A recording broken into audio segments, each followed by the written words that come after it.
when you go to trial, there's something called voir dire, and the jurors come in, and there's a room full of jurors. It's not just the 12 that will ultimately be sitting in the box, and everybody's thinking that. Everybody's got McDonald's on their mind.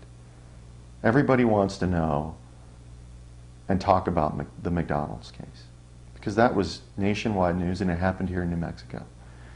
And so I think it's important for people to know, to be educated.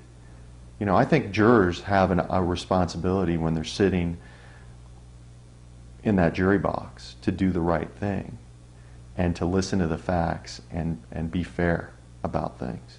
And the law says that as well. You know, as a jury, you have to be fair and you have to be impartial, and you can't come in with baggage. But we all know that's not the truth, because we've all heard about this McDonald's case, or we've all had a cousin who, you know, was hurt and maybe things worked out for them or it didn't work out for them. You know, everybody has their own perspectives, and that's life. That's the beauty of life. You know, that's why we have 12 jurors, so that they can all go back in that jury room and talk about the case amongst themselves.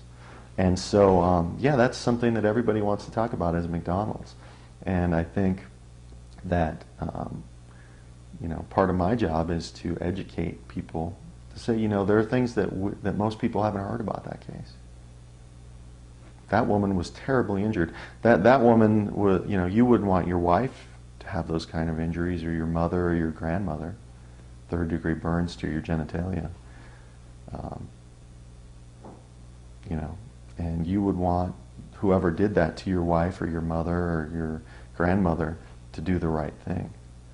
And sometimes companies won't do the right thing. And it takes a jury to tell them, you know what, you're going to do the right thing. We're going to make you do the right thing. That's the beauty of our system.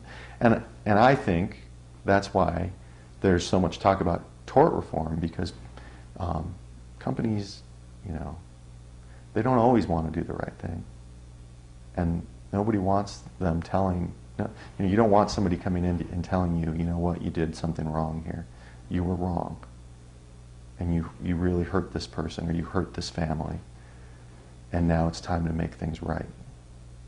And you know, unfortunately, the only way we have of making things right is money, to help people, to help them get better, to help them pay for doctors, or to help them move on, to help them pay for medical, you know, psychological treatment, whatever it is.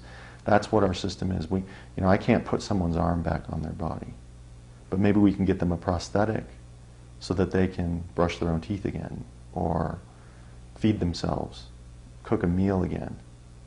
You know, maybe we can do something. Maybe we can make things as right as we can. That's the best that we can do. And that's what our jury system and our judicial system does.